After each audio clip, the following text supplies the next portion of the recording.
Trabajé 80 horas a la semana durante 10 años para levantar la panadería de mis padres. El día que mi hermano menor se graduó, me despidieron y le regalaron el negocio a él porque es el varón. Así que me llevé mi ingrediente secreto. Durante 10 años, mi vida comenzó a las 3:30 de la mañana. Mientras el resto de la ciudad dormía, yo estaba hundiendo mis manos en 50 kilos de masa fría, respirando el olor a levadura, mantequilla y agotamiento crónico. Me llamo Carmen. Mis padres, Arturo y Rosa, abrieron una panadería cuando yo era una niña. Era una panadería de barrio tradicional, pequeña, de esas que apenas acaban para pagar la renta y la comida del mes.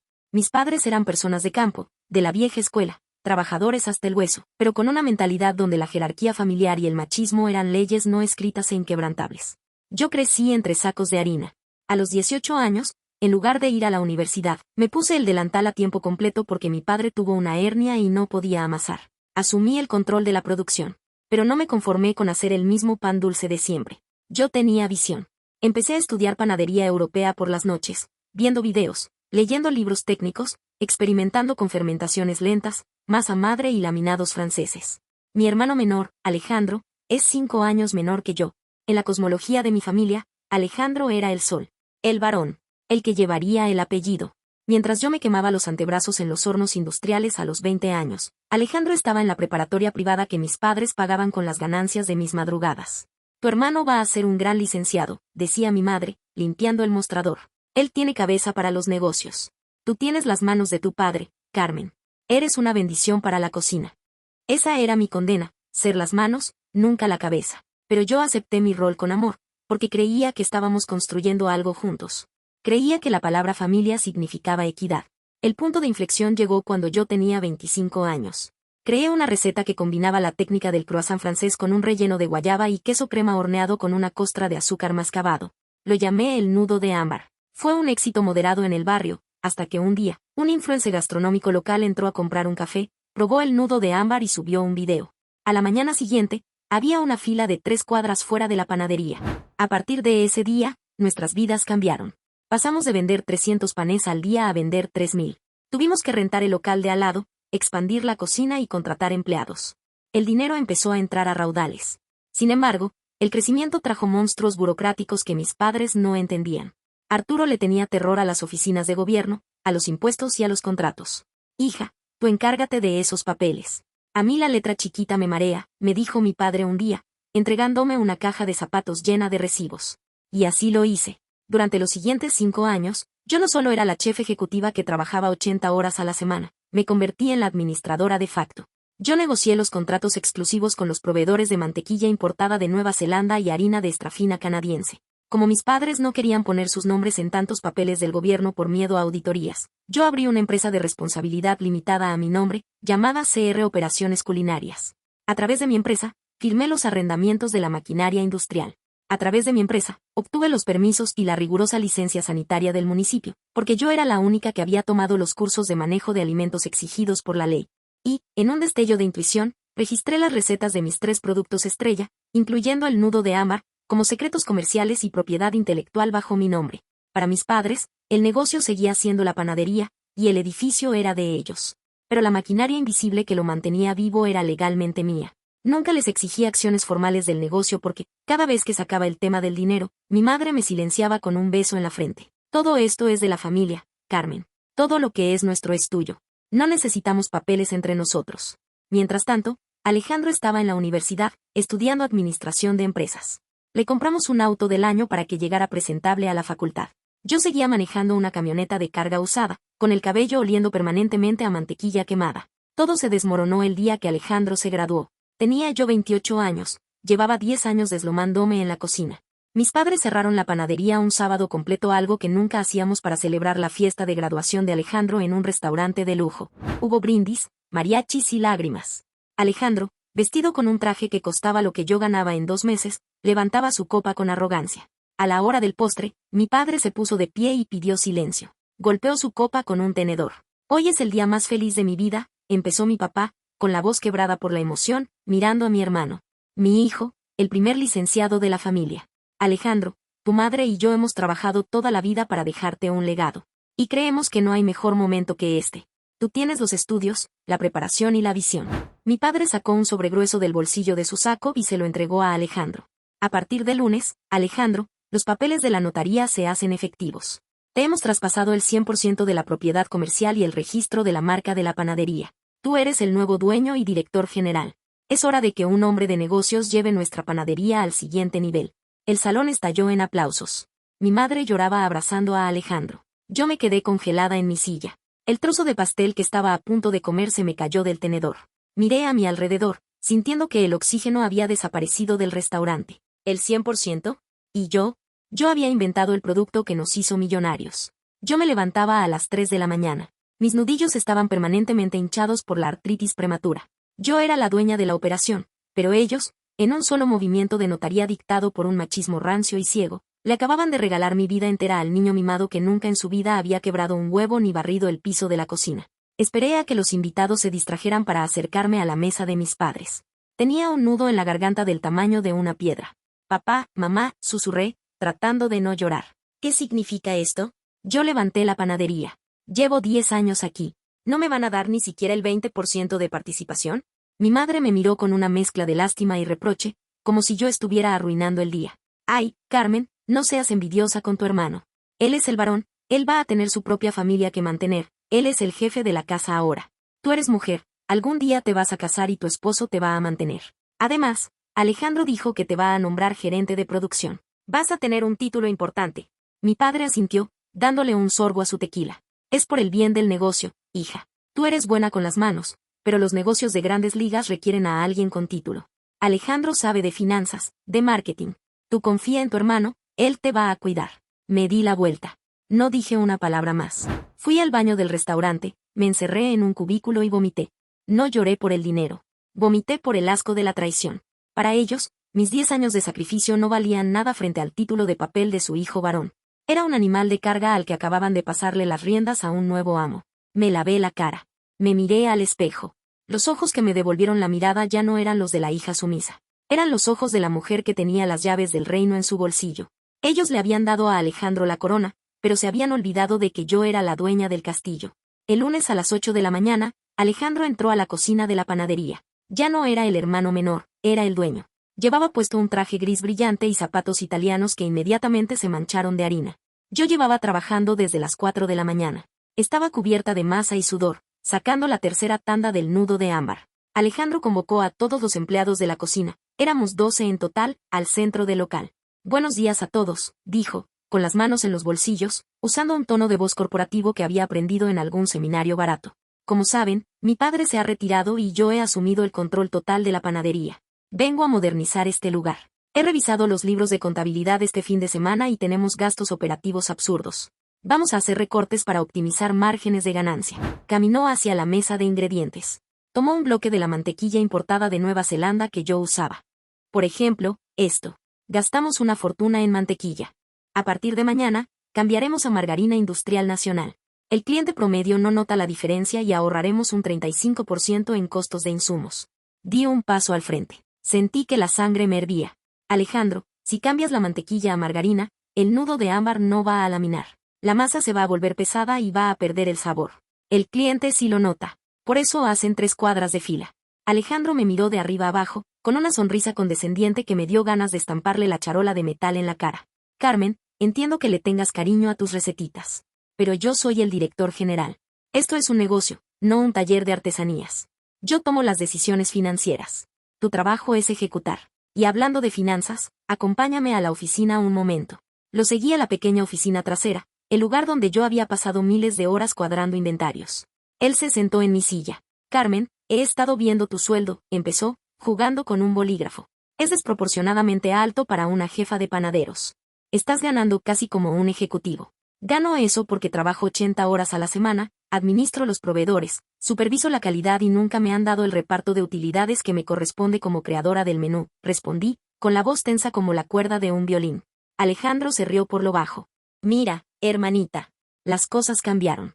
Mis padres serán muy blandos contigo porque eres de la familia, pero yo tengo que ver por la rentabilidad de mi empresa. Como te vamos a nombrar gerente de producción, tu puesto será de salario fijo. Ya no hay pago de horas extras. Y voy a tener que ajustar tu salario base un 40% hacia abajo para alinear tus ingresos con el estándar del mercado para tu puesto. Me estaba recortando el sueldo a casi la mitad, obligándome a trabajar las mismas 80 horas sin paga extra, y me estaba ordenando destruir la calidad de los productos que yo había creado. Me quedé en silencio, mirándolo a los ojos. Él esperaba que yo llorara, que le rogara, que hiciera un berrinche como la hermana emocional que él creía que yo era. Pero cuando a una persona le quitas todo lo que ama, también le quitas el miedo a destruirlo todo. Entiendo perfectamente, licenciado Alejandro, le dije, usando su título con un sarcasmo que le pasó totalmente desapercibido. Excelente. Me alegra que seas profesional, Carmen. Ahora, por favor, ve a decirle a los de limpieza que barran bien la entrada, y ponte a trabajar en la masa para mañana con la nueva margarina. Asentí. Salí de la oficina en completo silencio.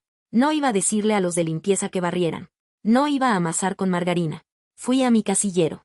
Me quité mi delantal blanco, el que tenía mi nombre bordado en el pecho, y lo dejé cuidadosamente doblado sobre el banco. Saqué mi teléfono celular y mi pequeño cuaderno negro encuadernado en cuero, donde tenía las proporciones exactas, temperaturas y tiempos de fermentación de todas mis recetas. Salí por la puerta trasera, por el callejón de carga y descarga. Respiré el aire caliente de la ciudad. El sol me dio en la cara. Alejandro creía que me había despedido como jefa y me había humillado como empleada. No entendía que acaba de expulsar a la dueña del sistema operativo de su empresa. Ese lunes, por primera vez en 10 años, regresé a mi departamento a las 10 de la mañana. Me di una ducha caliente que duró media hora, sin tener que correr para supervisar el segundo amasado del día. Me preparé una taza de té, me senté en el balcón y vi a la gente caminar por la calle. El mundo se movía despacio. Mi cuerpo, adicto a la adrenalina de los hornos industriales, temblaba un poco, pero mi mente estaba más fría y afilada que un cuchillo de chef. No contesté los mensajes de mis compañeros panaderos que me preguntaban por qué no estaba en mi estación. No le contesté a mi madre, que me mandó un texto a mediodía diciendo, Carmen, Alejandro dice que te fuiste sin avisar. No seas inmadura, regresa a tu trabajo, tu hermano te necesita. Dejé el celular en silencio. Abrí mi laptop y saqué la carpeta de cuero donde guardaba todos los documentos legales de CR Operaciones Culinarias, la empresa de responsabilidad limitada que yo había fundado para manejar la burocracia a la que mis padres le tenían terror. Llamé al licenciado Robles, el abogado corporativo que me había ayudado a registrar la empresa años atrás. Le pedí una cita de emergencia para esa misma tarde. Me presenté en su despacho con mi carpeta y mi pequeño cuaderno negro de recetas. Le expliqué la situación, el traspaso del local y el nombre comercial a mi hermano, mi reducción de sueldo, y mi despido táctico. Robles, un hombre de 60 años que conocía perfectamente cómo se destruyen las empresas familiares, se ajustó las gafas y revisó los documentos. Carmen, tus padres le regalaron a Alejandro un cascarón vacío, dijo, soltando una pequeña carcajada seca. Le dieron las paredes y el letrero de la panadería. Pero los contratos de suministro de harina importada, la cuenta de crédito comercial a 30 días con los lecheros, el arrendamiento de las 3 batidoras industriales de alta capacidad, todo eso está a nombre de tu empresa. Si tú dejas de pagar, embargan las máquinas. No voy a dejar de pagar, le respondí, cruzando las piernas. Voy a liquidar el saldo de este mes de mi propio bolsillo para no manchar mi historial crediticio. Y luego, voy a cancelar todas las cuentas. Robles asintió, tomando notas en su libreta amarilla. ¿Y qué pasa con la licencia sanitaria y el permiso de operación comercial? Yo soy la titular responsable ante la Secretaría, dije, recordando los interminables cursos de manejo de alimentos a los que asistí mientras mis padres dormían. Mis padres nunca quisieron poner su firma ahí. Alejandro no tiene ni idea de qué es la cadena de frío. Perfecto. Entonces hoy mismo enviamos un aviso de baja de responsable sanitario. Al retirarte tú, el local se queda sin licencia vigente. Operar sin licencia es una infracción grave. Y por último, tus recetas. Puse mi mano sobre el cuaderno negro. Tengo el registro de propiedad intelectual como secretos industriales del nudo de ámbar, la trenza de cacao y el pan de masa madre de la casa. Están a mi nombre. Nunca se los licencié oficialmente a la panadería porque, como decía mi madre, todo era de la familia. Pero ahora que Alejandro me bajó el sueldo y me trató como a una empleada, quiero mis derechos. Robles sonrió, destapando su pluma fuente. Redactaré una orden. Se la enviaremos mañana por la mañana por correo certificado. Si Alejandro vende un solo nudo de ámbar más, estará cometiendo piratería comercial, y lo demandaremos por el 100% de las ganancias de ese producto, más daños punitivos. Salí del despacho de Robles a las 5 de la tarde. El sol empezaba a bajar. La guillotina de papel estaba afilada y lista. Esa noche, me senté frente a mi computadora y ejecuté la primera fase, la asfixia logística. Entré al portal del proveedor de harina canadiense, el ingrediente clave para que nuestra masa no se rompiera. Cancele la cuenta de CR Operaciones Culinarias. Hice lo mismo con la mantequilla de Nueva Zelanda, el proveedor de cajas de empaque personalizado y la empresa que recogía el aceite usado. A todos les envié el mismo correo. CR Operaciones Culinarias cesa operaciones en la dirección actual. Por favor, No realicen más entregas ni extiendan crédito a ese domicilio a partir de mañana. El martes a las 5 de la mañana, Alejandro llegó a su panadería. Esperaba encontrarme ahí, agachando la cabeza, lista para amasar con su margarina barata. Por supuesto, no estaba. Los panaderos asistentes intentaron sacar la producción del día sin mí, usando las notas incompletas que recordaban, pero la panadería es una ciencia exacta. Si cambias la temperatura del agua por 2 grados, la levadura muere. A las 9 de la mañana, Alejandro abrió las puertas del local. La fila de clientes estaba ahí, esperando los famosos nudos de ámbar. Pero lo que salió de los hornos fue un desastre. Me enteré por el chat de WhatsApp que compartía con 2 de los panaderos leales que me informaban de todo en tiempo real. Me dijeron que la masa hecha con la margarina nacional que Alejandro ordenó comprar en el supermercado de la esquina no laminó. Los nudos salieron apelmazados, pesados, chorreando grasa de mala calidad y con sabor a cartón dulce. Alejandro, desesperado por no perder las ventas del día, ordenó que los vendieran de todos modos. La gente hace fila por el nombre, no por la mantequilla. Véndanlos, les gritó. Fue su primer error mortal. En la era de las redes sociales, no puedes engañar a un cliente que te paga precio de panadería boutique. A las 11 de la mañana, las reseñas en Google Maps y en Instagram empezaron a caer como misiles. ¿Qué le pasó a la panadería? El pan está crudo y sabe a plástico. Un robo total. Cambiaron la receta, no vuelvo a ir. El nuevo dueño es un grosero, le pedí un reembolso y me cerró la caja en la cara. A las 12:30 del mediodía, el camión de la harina llegó, pero el chofer no bajó los costales. Entró a la oficina de Alejandro con una tabla de sujetapapeles. Señor Alejandro, la cuenta de la señorita Carmen fue cancelada anoche. Si quiere estos 100 kilos de harina, tiene que pagarlos de contado ahora mismo. Son $2,500. No podemos dejarle nada a crédito sin una cuenta corporativa aprobada. Alejandro no tenía $2,500 en la caja. Intentó usar su tarjeta de crédito personal, la que mis padres le pagaban, pero fue rechazada por límite insuficiente. El camión dio media vuelta y se llevó el ingrediente vital. El miércoles por la mañana, Alejandro estaba al borde de un ataque de nervios. La producción del día se había reducido a la mitad por falta de ingredientes. Los clientes habituales, tras la decepción del martes, no regresaron. La fila de 3 cuadras desapareció.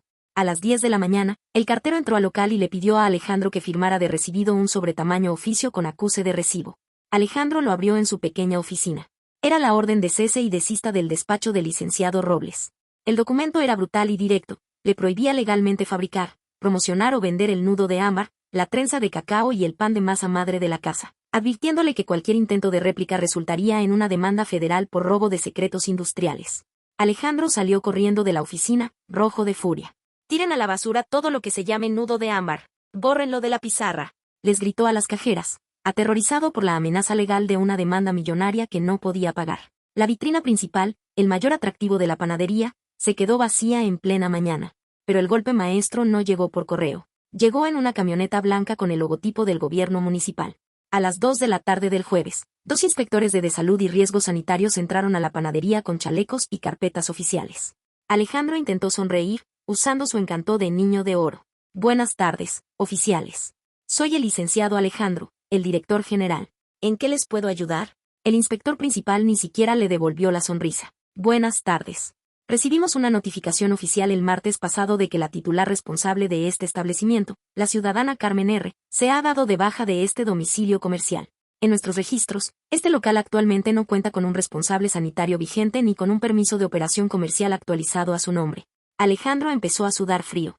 «Eso es un trámite administrativo. Mis padres son los dueños del edificio, yo acabo de tomar la dirección. Podemos arreglarlo la próxima semana, les paso mis datos». «No funciona así, señor», lo cortó el inspector, abriendo su libreta de infracciones. Operar un establecimiento de procesamiento de alimentos sin un titular sanitario registrado es una violación directa de salud. Además, notamos en la inspección visual que la trampa de grasa no ha sido limpiada en 3 días, porque yo era la que supervisaba ese mantenimiento, y hay ingredientes en el piso. El inspector se giró hacia su compañero y asintió. «Por favor, desalojen a los clientes y al personal. Vamos a proceder con la suspensión temporal de actividades». «No, no pueden hacer eso. Mis padres fundaron este lugar. Voy a llamar a mi abogado», gritó Alejandro, perdiendo toda la compostura, su traje gris manchado de harina barata y sudor. El inspector lo ignoró por completo. Esperaron a que el último empleado saliera a la acera. Cerraron las pesadas puertas de cristal de la panadería. Frente a la mirada de los transeúntes, del hijo de oro y de los panaderos que habían trabajado para mí durante 10 años, los inspectores pegaron 2 enormes sellos blancos con letras rojas cruzando las puertas. «Clausurado, por violación a las normas sanitarias». Yo estaba sentada en una cafetería a 3 calles de distancia. Tomaba un té chai mientras miraba la pantalla de mi celular. A las 2:45 de la tarde, la pantalla se iluminó. Llamada entrante, Alejandro. Dejé que sonara hasta que se fue al buzón. 5 minutos después, sonó de nuevo. Llamada entrante, mamá. La rechacé. Luego entraron los mensajes de voz. Alejandro estaba histérico. Carmen, contesta el maldito teléfono. Me clausuraron el local. Me dejaste sin harina, me mandaste una carta de abogados. Estás loca. Papá se va a infartar cuando se entere. Regresa aquí ahora mismo y arregla esto, es una orden. Sonreí. Tomé un sorbo de mi té. Su arrogancia era tan inmensa que incluso mientras se ahogaba, seguía intentando darme órdenes. Él creía que yo iba a correr a salvarlo para proteger el legado de la familia. No entendía que para mí, la familia murió el día que me trataron como a una mula de carga para regalarle mi corona a él. Terminé mi té, dejé propina y caminé hacia una dirección nueva. No iba a mi departamento. Iba a reunirme con un grupo de 3 inversionistas ángeles, clientes leales de mi panadería que conocían mi talento y mi ética de trabajo. Tenía los planos de un nuevo local, la marca de mi empresa limpia y lista, y el pequeño cuaderno negro en mi bolso. Alejandro acababa de estrellar el Ferrari de mis padres contra un muro a 200 kilómetros por hora en solo 4 días, y yo estaba a punto de abrir la única refaccionaria del pueblo. El cierre de un negocio de comida no es como apagar la luz de una habitación, es un reloj biológico que sigue corriendo. Dentro de la panadería, con las puertas selladas por el gobierno, había docenas de kilos de masa fermentando, lácteos echándose a perder y hornos apagados que aún consumían energía por el piloto. Alejandro, en su pánico absoluto, hizo lo que los niños mimados hacen cuando rompen un juguete. Corrió a esconderse detrás de sus padres. Esa noche, según me enteraría después por mi tía, la única que mantenía contacto conmigo, la casa de mis padres fue un funeral. Alejandro llegó llorando lágrimas de frustración, culpándome de todo. Les dijo que yo era una resentida enferma, que había saboteado las máquinas y que había sobornado a los inspectores de salud para arruinar su primera semana como director general. Mis padres, cegados por la devoción al varón, le creyeron cada palabra. Al día siguiente, mi padre contrató a un abogado carísimo, el mejor de la ciudad, según le presumieron a la familia, para que fuera a la secretaría a quitar los sellos de clausura. El abogado cobró $5,000 solo por el anticipo. Pero cuando el abogado revisó el expediente en el municipio, se topó con el muro de titanio que yo había construido durante 10 años. Don Arturo, Alejandro, les dijo el abogado en su despacho, cruzando las manos sobre el escritorio. Los sellos no son un error. La señora Carmen era la única titular registrada. Ustedes no tienen los certificados de manejo de grado industrial. Para reabrir, Alejandro tiene que tomar un curso de 90 horas, pasar el examen estatal, rediseñar el manual de procedimientos, pagar la multa de clausura y someter el local a una nueva inspección desde cero. Eso tomará, siendo optimistas, 3 meses. Mi padre palideció. 3 meses sin ingresos significaba no poder pagar la nómina, ni la renta del local adjunto, ni los servicios industriales. Pues pagamos las multas, dijo mi padre, sacando su chequera. Tenemos fondos en la cuenta de la panadería. Alejandro tragó saliva, mirando al suelo. Papá, la cuenta corporativa donde estaba el fondo de emergencias, estaba a nombre de la empresa de Carmen. El banco la congeló cuando ella la dio de baja el lunes. No tenemos acceso a ese dinero. Solo tenemos lo que hay en la caja registradora. El silencio en ese despacho debió haber sido ensordecedor. Por primera vez, mis padres empezaron a entender el costo real de haberme tratado como a una mula de carga. Le habían entregado a Alejandro las paredes, pero yo me había llevado el oxígeno, el sistema nervioso y la sangre del negocio. Lejos de su drama, mi vida avanzaba a la velocidad de la luz. Los 3 inversionistas con los que me reuní no dudaron un segundo. Ellos eran dueños de restaurantes y sabían que el producto estrella de la ciudad era el nudo de ámbar, no la panadería. Firmamos una sociedad donde yo retenía el 60% de las acciones y el control absoluto de la junta directiva, aportando mi propiedad intelectual como capital. Ellos pusieron el $500,000 necesario.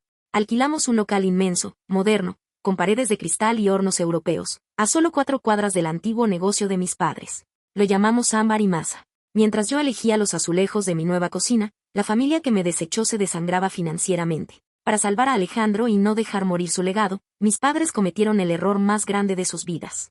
En lugar de aceptar la derrota y buscarme para negociar, su orgullo machista los impulsó a hipotecar su propia casa, la casa donde crecí, para inyectar liquidez al negocio cerrado.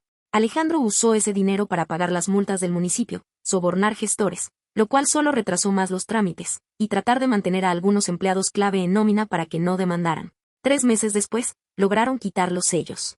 Alejandro abrió la panadería.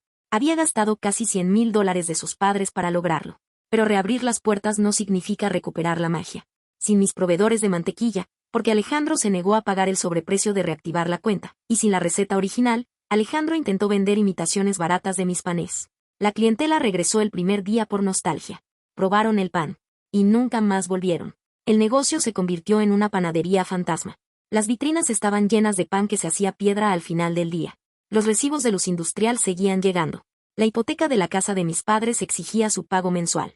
Alejandro, desesperado, empezó a despedir a los empleados que me habían sido leales durante años.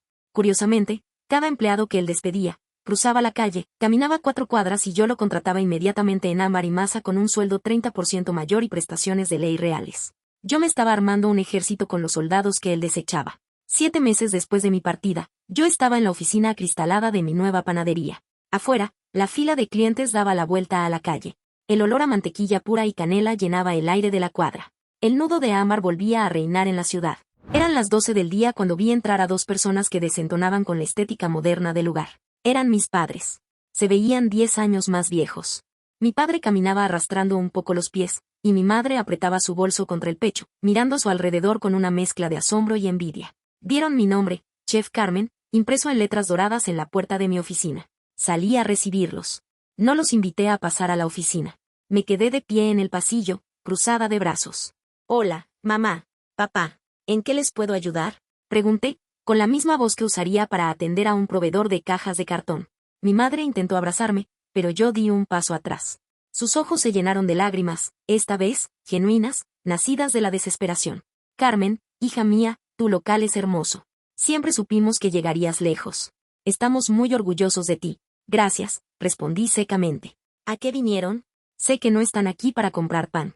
Mi padre se quitó el sombrero. Trató de usar su voz de patriarca, pero le salió temblorosa. Hija, la familia está pasando por un mal momento. Alejandro ha tenido mala suerte con los inspectores. La gente de esta ciudad no aprecia el esfuerzo que él hace. Estamos a punto de perder la casa por los préstamos que pedimos para ayudarlo. Las ventas no dan. Es una lástima, dije, mirando mi reloj. Los negocios son crueles cuando no tienes un título universitario que te respalde, ¿verdad? Ah, no, esperen. Él sí lo tiene. Supongo que la universidad no enseña a laminar masa. Mi madre sollozó, agarrándome del brazo. Carmen, por favor, eres de nuestra sangre. Te necesitamos. Alejandro está dispuesto a hacerte gerente general. Te devolveremos tu sueldo de antes. Vuelve a la panadería. Tráete tus recetas. Si no lo haces, nos van a embargar la casa la próxima semana. Hazlo por tus padres. Los miré a los dos. Vi en sus ojos que no había arrepentimiento por haberme tratado como basura. Había terror a perder su dinero. Me estaban pidiendo que abandonara el imperio que yo misma había construido, donde yo era dueña mayoritaria, para volver a ser la empleada de mi hermano y salvarlos de la ruina que ellos mismos se buscaron por su devoción al niño de oro. Me solté suavemente del agarre de mi madre. Mamá, papá, ustedes me enseñaron una lección muy valiosa el día de la graduación de Alejandro. Me enseñaron que en esta familia, los méritos y el sudor no valen nada frente al género. Me enseñaron que todo lo mío era suyo, pero lo de ustedes era solo de él. Señalé con la mano el amplio y reluciente salón de mi panadería, lleno de clientes felices. Este es mi negocio. Estas son mis recetas. Y aquí, yo soy la directora general, la dueña. No voy a regresar a rescatar un barco que ustedes mismos hundieron por dárselo a un capitán ciego. Mi padre apretó los puños, la ira asomándose bajo la desesperación. Eres una mala hija. Desagradecida. Nos vas a dejar en la calle por puro orgullo. No, papá, le respondí, con una calma glacial. Los voy a dejar en la calle porque es el precio de mercado por las decisiones que tomaron. Les sugiero que vendan el local antes de que el banco se los quite. Escuché que el precio del terreno bajó mucho desde que lo clausuraron. Me di la media vuelta. Que tengan buena tarde. Tengo 1000 nudos de ámbar que hornear. Un mes después de esa visita, el banco ejecutó la hipoteca sobre la casa de mis padres. Tuvieron que mudarse a un departamento pequeño, rentado, en una zona lejana de la ciudad. La panadería, el lugar donde me quemé los brazos desde los 18 años, cerró sus puertas definitivamente. El letrero fue desmantelado y el local fue rentado a una franquicia de farmacias. Alejandro, el gran licenciado, el director general al que le regalaron el imperio de azúcar, demostró exactamente de qué estaba hecho cuando ya no tenía ni talento para robar. Al quedarse sin la panadería y sin el dinero de mis padres, intentó conseguir trabajo en corporativos. Pero con un currículum donde su única experiencia era haber quebrado una empresa próspera en 8 meses, nadie lo contrató como directivo. Terminó trabajando como auxiliar administrativo en un centro de atención telefónica. Irónicamente, su sueldo es mucho menor al que yo ganaba como su jefa de panaderos. De vez en cuando lo veo pasar por la calle principal, camina con la cabeza gacha, amargado, sabiendo que cada vez que alguien en esta ciudad desayuna un buen pan dulce, el dinero entra a mis cuentas, no a las suyas. Hoy, Ámbar y Masa tiene 3 sucursales. Mis inversionistas están felices y mis empleados, a los que rescaté del hundimiento, son los mejor pagados del sector. La sociedad te enseña que debes callar y aguantar los abusos familiares porque al final, son tu familia. Te exigen sumisión a cambio de una palmadita en la espalda. Pero yo descubrí que el respeto no se gana agachando la cabeza frente a quienes te desprecian. El respeto se gana cuando te das la vuelta, te llevas el talento por el que no quisieron pagar, y los dejas morir de hambre frente al horno apagado. El ingrediente secreto nunca fue la mantequilla, ni los grados de temperatura. El ingrediente secreto era yo. Y la venganza, a diferencia del pan, se sirve mejor completamente fría.